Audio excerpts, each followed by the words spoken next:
بسم الله الرحمن الرحيم. إن الحمد لله نحمده ونستعينه ونستغفره ونعوذ بالله من شرور أنفسنا ومن سيئات أعمالنا. من يهده الله فلا مضل له ومن يضلل فلا هادي له. أشهد أن لا إله إلا الله وحده لا شريك له وأشهد أن محمدا عبده ورسوله. بەڵام ئێمە بۆ ئەوەی وەڵامی پرسیار و بابەتەکانی گشتی ناوەڕۆکی ئەو شتانە بین و کە لە دڵی خەڵکیاوە لە پرسیارەیە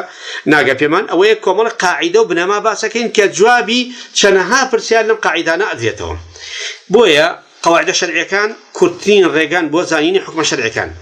ڕێگای بنەماکاری الأصل في الأشياء ڕێگەیەکە لەو ڕێگەیانی کە عولەمای زانایانی ئیسلام گوتویانتە بەر بۆ ئەوەی کەوە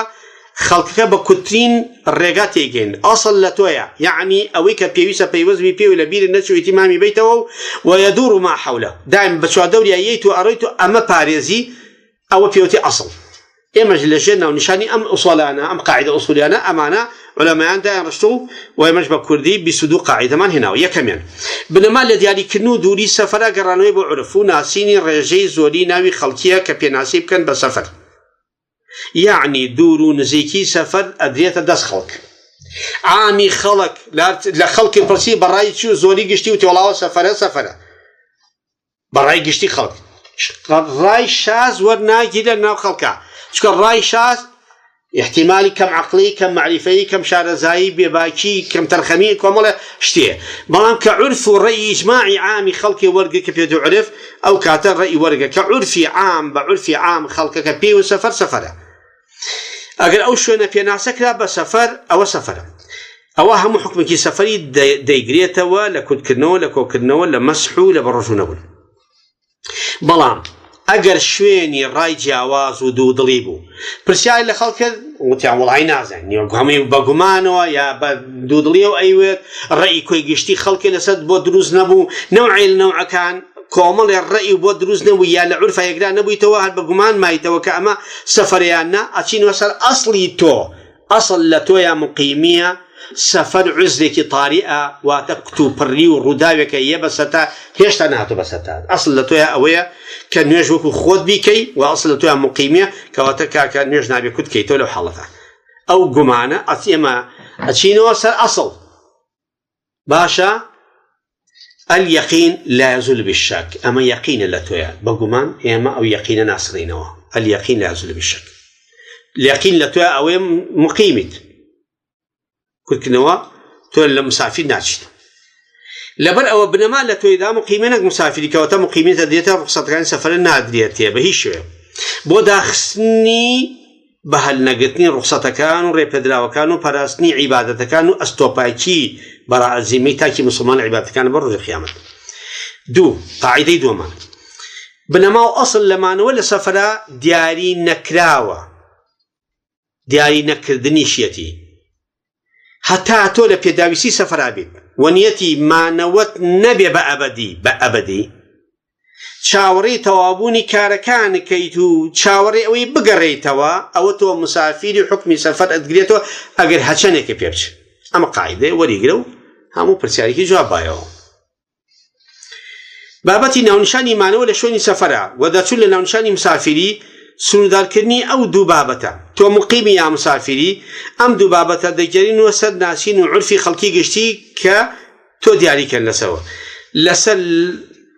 وشوازي سفر لسلاشون وكو دنجي عرفي خلقي لسي تو مقيم مسافري اقل بلايك كو الحمله بلايك انا كو بغمان واتو بينو سد اصلك ياخذ كمقيم مسافرني راي جواز وشواب اختلاف لبينه والناجد اصل دينداري توش عزيمه الرخصه نيه ابي عزيمه والبقري وكل شون افضل لتو يا مقيميه ام قاعده ايش ما نورقدا كوات هركاتي غمان وبابتي دودلي كومل شتات هاتا سنه توشي توصل اصل شو قال اصلا برازيمه بدا سيني بلام لغمانه بدا سينا يعني اياكم الظن واغاتا لغمان فين اكذب الحديث وايا بلام اشد ان بعض الظن اثم هنديكي ببيكي هنديكي نبيكي بالحال غمان هذا خوي ناوكي بخويتو يقيناتي تدوز نايمه وقاعدة جوايا ككاتي تو غمان بو دروس أبي بدلنياي أمشتا ملكي تو نيه بو يدو دلي غمان وقاچا لقي وبدروس بو قاچا لسري وكو تختيكي شق وشد ناوي قاچا سيسل كي لقدر ميتا قاعدة كاوه قاعدة سيمان بنما لكل كدوين نيجدا قصر سفرة أصل لنيش كنت كناتيا سفرة مسافر بوي الدينية مسافر نبي نادريته أما بنما أصل لكنت كنوي نيوجا سفرة هر كاتي كوتيا سفر تو نيوش كنت كيتو طبعا أما أصل لما سليكو كنوي نيوجا مشقته هر كاتي مشقة نارحتي والكو عذاب وزحمة نارحتي الريب وأنجام تاني عبادة كان أو كل كلمة يجي أدريته هر كاتي مشقة نهات نادريته أو قاعدة أصل لكو كنوايا مشقة نارحتي وزحمة أصل لكو كنوايا سفرة هالناو بي مسافر مشقته هي نيته هشيك هي كتي أكيتو بتعرى أو ربصارو خروج هشيك هي كتي أكيتو رخصتكش ملتقى أما كو كنوا النخير أصل تيايا بالجراني هبون جادريته أقال ليه كواتا أو يبوي هيا نيجي كان كوبكاتو بلام زور بأقال يبون وخوبارزي لرجع بيداوا كانوا بارزين سنة نكوتنا والسلوسيما بدع كان جمرة كان وكشوا عكشة كان يجان لا نما وبابوني بكرهناني رخصته بشويك الرهاو بيسنري أنجام يدن وإتوالياتو سنوش جسكي ليدرا ولا إيران بانكش دماو شوارم بنما لبرو أم قاعدة حتى بي باريزي عبادة كان أمانيته حتى بي بدأ من رخصة بيت خلق رخصتي تواو نابع عزري تواو نابع بيداغدي تواو نابع كل لكل كنوي تواو لبرو أو رجال زور داخله ولا آسي عبادته حق الله بس مخلوقاته وحق خوابي باريزي قاعدة شوارم بنما الذين دا أنجام داني كان شرعي كان وكو خوي العزيمة أصل لمنوتو أويا حتى عزيمتها بين رخصتي شي بيناكي هر فتوايك هات زور بآساني بديوي رخصتها أشكاية أو بزانا قماني لسدا قمانا ولا دزداني الريروي شرعية ودي الناسكية نابية بيجيرية بر شكا أزانين إما لأصل لدين ما نأويا أنجام داني كان شرعي كان وكو خوي بوشي وازداوا كاريي خوي بلام كاتك كوت الناو أوي قيلك هي واقلي والرأيك هي واقلي وشتيك هي بيتشو بنايك أم قيلوا قالوا الرأي وشتي شازاني إيشي بيناك لبرو أصلا تو عزيمته رخصة جيقل نية جي رخصة ناوكي بخويته رخصة أدين بمدو زمن وكاتو بارودوك جمالي تايبتي دياري كراو قاعدة بينجم بنما لنيوجا بنما لنيوجا شيا فعل الصلاة لا وقت الصلاة أو قاعدة لنا أن كات يجنيوشك أنجام داي أو كات داوكاري شرعي بجوري بارودوخي تو دابز يتسر مسافر بي حكم مسافر مقيم بي حكم مقيم هشتي بي كواتا لك لو كاتا كنيوشكي تو إسات شيت مسافر دور كاتيك إسات شيت والله لمالو شور كاتيكي إيتر أقلية لباني نيوروياوا جانطا بيشاوتو أشي بو سفر ساعات يقدر أشي لمالو نيوشي نيورو نكدوا أروي لسمسال لا أي نيوش كي شي إسا كام يعني مسافرية مقيمي كاكي إسا تو نيوشكي إسا كاتي نيوشكي داوكالي نيوشكي لسا تو چيه تو إسا مسافري دور كاتك نالين ولا نيو ربانيا ولا مالي خوبي تو فرز لسر بشوار كاتي داو ليكراو نخر فعل الصلاة لا وقت الصلاة أو قاعدة أنجام داني كاتي نيوشكا داوا كان شرعي كان وأحكام الشرعي كان دابا زيت سر وكوب يويز بوتو كواتا تو لو يادور كاتيكي بلام تو لسفر ييتوا للرجال نيوشكا ناكي بانياوا باشا باني عصريا ونيوشكا ناكي ييتوا مالوا أتي دزنيو نيوشكي لمالوا مسافري شوار كاتكا بو لرقابو كده دور كاتك معلوم قشتي تمالوا آخر من بانيا لسفرابم ناخوا كاتي نيوش كردنكا حكمك أدريتي وكو خود تو بشور كاتيكي أما أول لبا أو كواتا أجر هاتو لرقا باني دا أم بياوا نيوشي نيوريكن هشتا نقشتا تمالوا باني عصري نداوا باني عصري نداوا نيجي عصر لوي أكاد بقصر جمع يتوبو مالو سيركا ساعات الروجي ماو باني عصري ياو ساعات الروجي ماو هشتا باني مغيب ناو تواوا أو كاتي كواتو ويسوتا نيجي نيورب كيتو رخصتي شي بيدراو عصري بكي بقصر جمع شرع بيداوي وكو داوا كاري شرعي أنجام الداوا براء زيمت بدس يناوا ناي كيتوا بيشوي بويا كان صلى الله عليه وسلم أفرمي الرواية كي نسائية لكبرى لصحيح جامع صغيرة بجمع حوزة 665 فرمي لا تعاد الصلاة في يوم مرتين لا تعاد الصلاة في يوم مرتين نيجيكي فرض بنيتي فرض دو جال للروجة كان ناكلتوا أوشي روايتك كراوة في عنصر بيتشي خير بما أكا أو سنة بو أم ناك فرض بو بي أوي كالوتي في عنصر فرمي بوشي نيوش ناك المسلمانين وتي لما لو كدو معنا فرض كان كردوا بقى بيان كده بس سنة بيانا كده أوي كفي عنصر فرمي أمير كان تاني وش كان كاتي خوات تأخير أكن إيوه لما لو ليكم كاتا بيكن ورن لمزجود بجماعة لقلي أنا بيكن أو سنة بوتان أو دوباره بونوي نيوجنيه بنيتي فرض ليكاتا بنيتي فرضك بيكاتا شواتا أو قاعدة من ورجع ششم قاعدة مسافر أقل دوايتشونا ناوكاتي فرزك والسفر ناوكاتي فرزك والسفر كدو باشا لرجال لايدا وكوتمان وكن منين يور كمان دور كاتي أكاتشوالي ناكاما كوي دقي زالين لسلا لبر فعل الصلاة شون أو دواكاري لأكريه حوتم قاعدة لنوجي جماعتها شون كوتي إمامة إنما جعل الإمام ليتمام إمام تشيكتو أواكد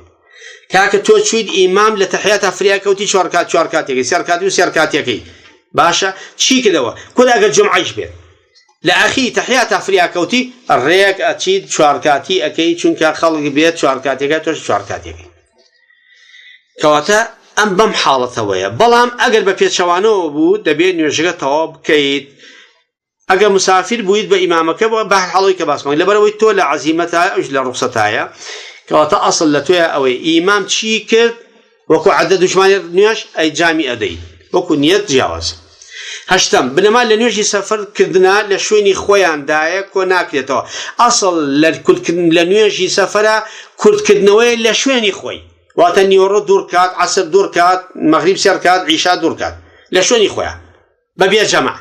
أصل لتويا أمي مجلس كاتي زور بيويزنا بيبسطها أو كاتا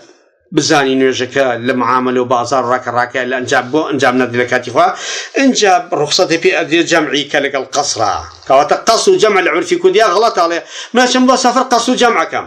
ناخر مناشم بو سفر بس قصر كم أبي بس قلت نوكي جمع ناو بناو بجوري بيويس أديتي أقل بيويس تبو بس قصر ملكي خوتا أما جمع ملكي توني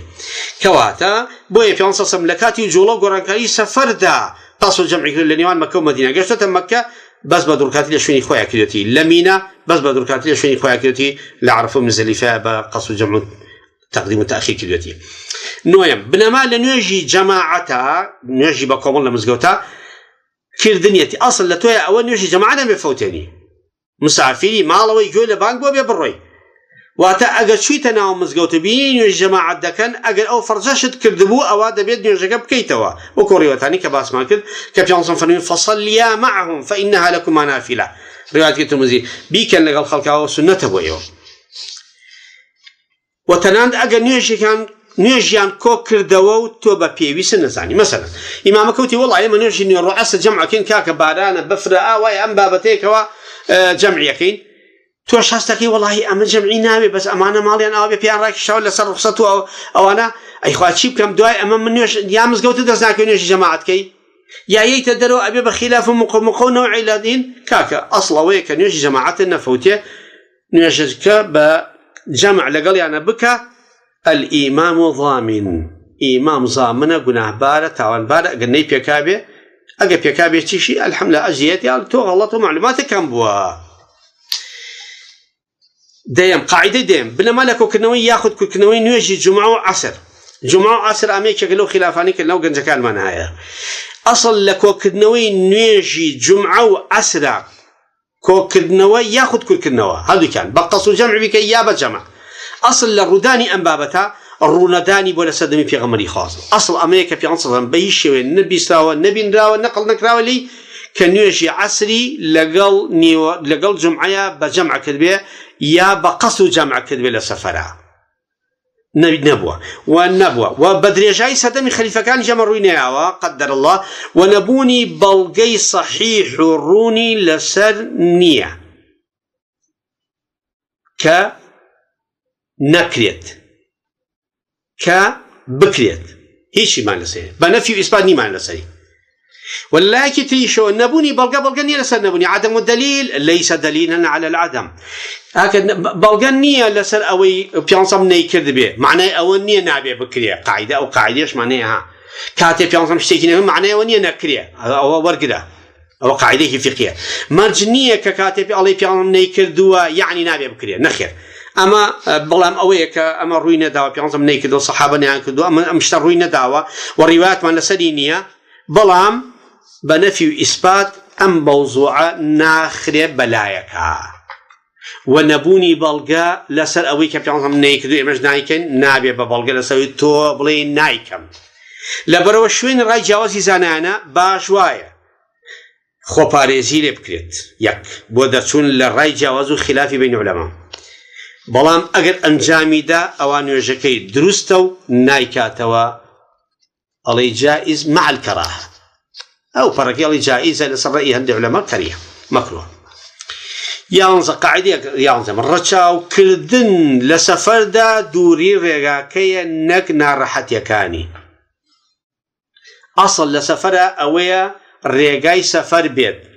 نك والله زحمته وقرص ناب بتار وإصلاحاتهم هيج بار قدانين نسب نخير كوتي عن سفر أصل للسفر مشقدنيا سفر دوري رجاية وتما نزيكا كي مشكلة دوري كي حتى دور بيتهم مسافري بمسوغري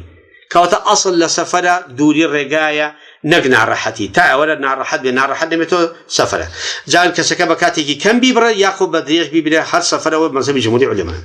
قاعده دوانزا كساني خاون سفري بردوام وكو شوفيراني بار هالقدام شوفيراني خطكاني نيوان شاركانو فروكو بابورو باسكان كبردوام لهاتو شوي نيوان شارو اودان كانان اوانا مسافرن وحكمي سفر دان قريتوا تا او كاتي دقنوا شويني نشتجيبون لانو مقيم خوان وحكمي سفر بيوندي ببوني سفر وهي ما دام تو بواقع لسفرها بالدوام تو مسافري بدام تو اني كابلا بالرسول بين يشكد كاتا وقصك كوكنوش بجري بيويس انجام با سيانزا هر کسی مالکی لولاتك هبو یا شارکی تر هبو هاتو چوی بنیوانی او دولاتو شاری اکرد بس بيني أو دو شار ولاتا مسافري أين دو مقيمي دو بيني دو شار ولاتي لقشيت لاني هردو لايان تو نابين يشكد كيتوا قاعدة شوانم هر كسيك هاتو شوي زور دوري نبو بردوام روزاني هبو بشوينك الرواب بشوينك سفري هي مثلا دوامي كي دايري هي رجاي كي هيد أبي بيبر بردوام هم روزاني هاتو شوكا بردوام بو بعادت بلا مشتاق شوينك كي بردوامه هاتو شو تيايا يعني وكو عرف بينا وتي بسفر ما هيك بتايبت برابلي بسفر بس هم كاتا بردوام لدايريك لدروي شاريك شاروسكيك شوينيكي اوايا بلان بردوام هاتو شو كان روزانه ما دام بردوام هاتو شو اكاد بينا وتريد مسافر بو چونکە ئیشی بەردەوامی ڕۆژانەی ئەو دوو شوێنێتی لە بنەما ئەم کەسە حکمی سەفەر ناگرێتەوە وەکو قوتابیان و کرێکاران و مامۆستایان و فەرمانبەران ئەمانە حکمی سەفەر ناگرێتەوە لەبەرەوەی کاری بەردەوامی ژیانیانە ئەگەر کاری بەردەوامی ژیانیان بێکەواتە حکمە ئەسڵە شەرعیەکان لەسەر هەڵەتێکیان دێکە داواکاری نوێژی تەواویان لێ ناکرێ بە هیچ شێوەیەکە چوارکاتیە ئەویش مخالفين نص قرآن وحديث وأصل عبادة عزيمة أم كسيك إهمالي كنو أتوانا تنهان يشكان كوب كانوا بو بيويسو كاتي بيويسو كاتي دياري كونك بردوام بلام أجر ما نوا چان روجان هبو ما نوي چان روجان هبو أو حكم سفر دانجتو بلام أجر بتشيت أوي بينتو بلا ربو أوي بديك من مو أو مسافرة بلام هاتو شو بياني أروا دواني رويتو بياني أروا دواني رويتو بياني أرواني بردوام لم هاتو شو أو كاتا حكمي مسافرين يم كسا والله دوامي هي والله ده هلا عرفي سفر جوتشي والله دوامي هي والله سفري والله إيش الرجاليتي تمام يعني أم كابلا حالك باردوخي جوراوي بسرا نهاتوا لمقيمي بيت رازينه بو مسافر پانزا دروستا بو كسي مسافر بيشوي بقاتا مالوا كاتيك نيوجي دك كوتا سفر اويتيان دكيوتا مالوا بمدو شوي بكا نيوجي نيورو عسر بونمونا اتواني نيوروكا بقصر اكا و دڵیشی مرتاح نییە خوایە ئەگەمە ماڵەوە لەوە چە نوێژی عەسر بانگی دا بێ بانگ نەدا ئەتوانێت بە 4 کاتی جەمعیکە لەگەڵ نیوەڕۆ دوور کاتێکەیە نیوەڕۆ بە دوور کاتکە قەسر نوێژی عەسریش بە 4 کاتی جەمعیکە لەگەڵ قەسرەکەیە هەوکو چۆن مەغریب سەر کاتە و عیشا دوور کاتە ئاوا ئەتوانێت کۆی کاتەوە بەبێ کورتکردنەوەی عەسر ئەمە ڕێگەیەکیانە یا ئەوەتانێ ئەتوانێت هەردووکی ئەنجام بە نایکاتەوە بەڵام ئەڵێ ئەقرب للحەق من وا مرتاحم چکە بانگی عەسر نادا حەزەکەم ئەمە ڕوخسەتێک و باسمان کە ڕابردوو بە قەسر نەیکەم باشە ڕوخسەتی پێدراوە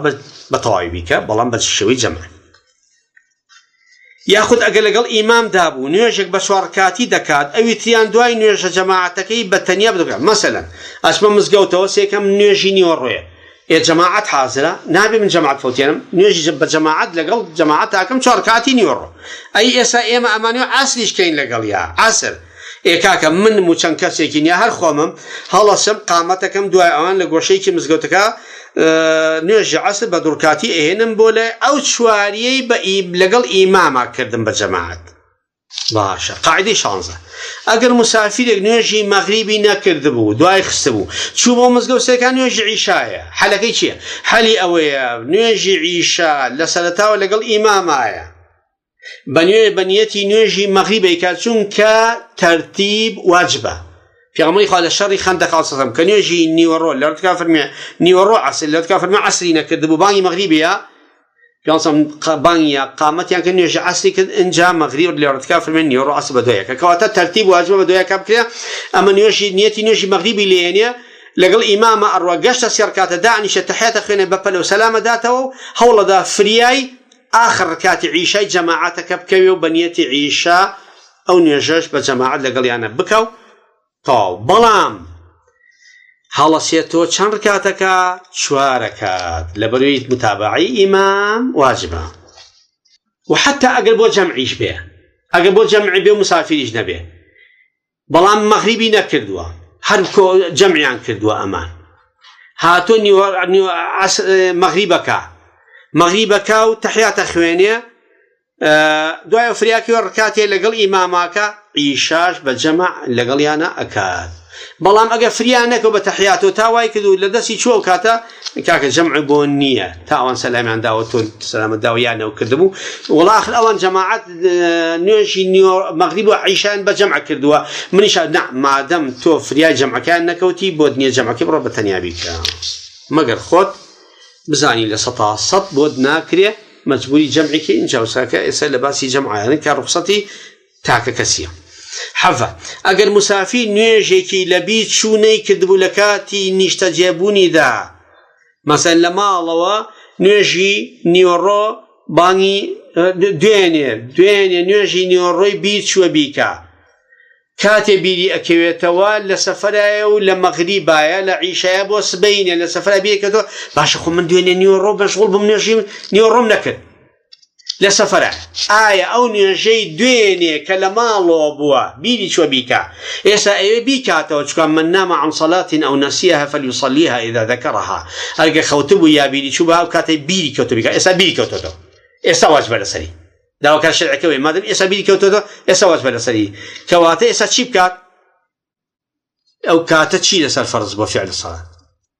4 کاتێ بە 4 کاتی کە با لە سەفری شات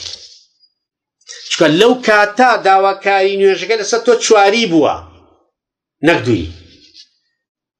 لە ماڵەوە نوێژێکرد لە بیر چووە 4 کات لەسەر فەرز بۆ نەو کردووە لە سەفەرا بیرتەکەوێتەوە ئەو 4 کاتە قەرزاری 4 کاتەکەیتەوە ئەگەر بەعەکسەوە لە سەفەرا نەو کردبوو لە ماڵەوە بیری کەوتەوە چیەکەیت دوور کاتەکەی لەبەرەوەی ئەو کاتە قەرزاری ئەو کاتەی تۆ ئەو کاتە قەرزاری و فەرزە دوور کاتی بۆ بەس قاعدەی 18 سەفیری وڵاتان و کارمەندانی دیبلۆماسی و ئەو قوتابیانەی دەخوێنن و مقیم و نیشتە جێبووە ئەجنەبیەکان لە وڵاتەکەی تۆیە لە خاکی وڵاتەکەتە هەموویان لە حکمی سەفەر دەچوون و مقیم و بێنەژەکان بە تەواوی ئەنجام بدەن چکە نیەتی مانەوەی ئەبەدیان لێرە هەیە و ئیقام و نیشتە جێبوونی تەواوی و نیەتی بۆ وڵاتەن ئیقامەتە دەمێ هەناوکی بەخۆیەتی قاعدەی هەژدە ئەگەر مسافر نوێژی مەغریب و عیشای کۆ کردەوە بە جەمع و تەقدیم و پێشخستن ئەوە دروستە نوێژی ویتر لە دوای نوێژی عیشایەوە بکە چاوەڕێی کاتی نوێژی عیشا ناکات ئەم ڕای کۆی زۆری زانایانە لەبەرەوە ئەسڵ لە پەیوەستبوونی نوێژی ویترە بە دواوەبوونی نوێژ عیشایە نەک کاتی عیشا بە دواوەبوونی نوێژ عیشا نەکاتشە واتە هەر کاتێ نوێژ عیشاو کرد ئەوە تۆ دوایەوە بۆ تێ ویترکەی با کاتی مەغریبیش بێ کەواتە لە مەغریبا تۆ مەغریب و عیشا جەمعەکەی بۆ تێ لە دوای نوێژ عیشاکە هەڵسی دەستکەی دوای سنەتەکان ویترکەی قاعدەی 20 مسافر نوێژی جمعای لەسەر واجب نییە ئەگەر لە دوای سەمیع الله بەشدا لە دوای سەمیع اللهی ڕکاتی دووەم بەشداری نوێژی جمعی ئیمامی کرد ئەوە خەڵکی وڵاتەکەش بێبێ هەڵچێتەوە 4 کاتکە باشە ئەگەر مسافریش بێ مقیم چۆنێکە بێ ژواو بیکە چکە متابعی ئیمام واجبە ئەم پیاوە هاتۆ بۆ جمعە لە ڕکاتی دووەمە ڕکوع فریانە کردو لە سەمیع الله فریاکەوێ ئەو خوتبە هیچ ڕکاتی یەکەم هیچ ڕکاتی دووەمیش ڕکوع هیچ لە سەمیع الله فریاکەوتەوە لە سەمیع الله فریاکەوتی مسافر بیا خەڵکی دانیشتووی شارەکەبی مادەم لە ئەخیر ڕکاتە لە سەمیع الله فریای نوێژی ئیمام کەوتی لە جمعەیە هەڵەسیتەوە 4 ڕکاتی ئەکەی چکە ئەسڵ لە توێ داواکردی ئەمە فتاوای سەحابەیە لەسەری چونکە وەکوتمان دلیل نەبوون بەڵگە نیە لەسەر دلیل سەحابەیت وەڵا دلیل نیە لەسەوەی 4 بکرێ نەبێت 4 کرێ یا دوور کاتی کرێ نەخێوتیانە مادەم ئەم کار بە بەشداری نوێژەکەی بۆ نەکراوە ئەچێتەوە سەر ئەسڵەکەی کەوا نوێژی نێوڕۆبێ بکە مسافریش وایە هەل لە ڕکاتی دووەم لە ڕکاتی دووەم لە سەمیع الله فریاکەوتی ئەبی هەڵسی 4 بکەیت ئەمە بۆ مسافر بێ یا دانیشتووی شارەکە بێ قاعدەی 21 ئەو کەسانی نوێژی جمعە لە شوێنێکە ئەکەن کە نوێژی جمعەی تیان ناکرێت و واجب نییە داواکاری شەرعی لەسەر نییە داواکاری جمعە لەسەر کێیە لە ئەلمەسر میسر یان دانیشتوو لە شوێنی شار و شارچکۆ نیشتە جێبووە خەڵکی نیشتە جێبووی تیا بێت خەڵکی نیشتە جێبووی ئەو شوێنە هەبێ ئینجا جمعە لەسەریان واجبە کەواتە ئەی ئەگەر کۆمەڵێ چوون بۆ سەفرە و سەفەریش هەردووی کامیان بە تای خڕ بۆ خواردن ئەویان سەفەرە بۆ سەفەر و سەفرە ڕۆشتن لە ڕێگە لا ئەدەن کاکی مسلمانمان ئەڵێ وەڵا با وتار بین نوێژی جمعاکەین و وتاریان بۆ دەم کاکی جان ئەسڵەن ئەم شوێنە شوێنی نیشتە جێبووی کەس نییە ئێوە مسافر و ڕێڕەویشن نیشتە جێبووی ئێرەش نین جمعە لەسەر لادێ و شار و شارۆچکە واجبە نەک لەسەر ڕێڕە و ئەو کەسانی تێپڕ بێ مادەمیەوە مسافر و لاتان ناوەتە ئێرە نوێژی نیوەڕۆتان لەسەر واجبە داواکاری شەرعیەکە ئەنجامداری 4 کاتی نوێژی نیوەڕۆیە ئەگەر وتاری جمعەشتان دابێ دوور کاتیتان کردبێ کەواتە ئەم فەرزەتان بە گوێرەی داواکاری شەرعی ئەنجام نەداوە بۆیە شێخ عوسەیمین فەرمێ ئەبێ 4 کاتەکەی نیوەڕۆ بکەنەوە والله أعلم قاعدة 22 ئەگەر فڕۆکەخانە یاخود گەراجی ئۆتۆمبیلەکان و سیارەکانی سەفەر لە دەرەوەی شار بوو وەکو ئەمڕۆ لەبەر ئیزدیحامەتی خەنە دەرەوەی شار تۆ جانتا و شتێ پێچایەوە چووی لە گەراج دانیشت و سیارە ڕێ نەکەوت و نەفەت نەبوو یا هێشتا مۆعیدی تیارە نەبوو تۆ مسافری بانگیدا بە دوورکاتی لێو ئەیکەیت چونکە وەکو شێخ عوسەیمین فەرمێ شتێ ڕێگری لێکردووی لە دەسەڵاتی خۆتان نییە بەڵکو تۆ مسافری بە هەموو معنای کلمە بۆت هەیە کورتی کەیتەوە وە کۆی کەیتەوە وەکو بە گوێرەی پێویست و هەیما بۆ هەمان شێوەش هاتنەوەشێ هاتی تۆ بە هەمان شێوە لە گەراجایە لە فڕۆکەخانەیە لادا هێشتا شارەکە لێوە دیارە بەڵام نەچوویتەوە ماڵەوە تۆ هەر مسافری و ئەتوانی بە کورت و کۆکردنەوە ئەنجامی بدەی والله أعلم ئەم قاعدە ئوسولیانە وابزانم وەڵامێکی زۆری ئەو پرسیارانەیەوە کە پەیوەندی بە سەفەرەوە هەیە وصلى الله وسلم على سيدنا محمد وعلى آله وصحبه وسلم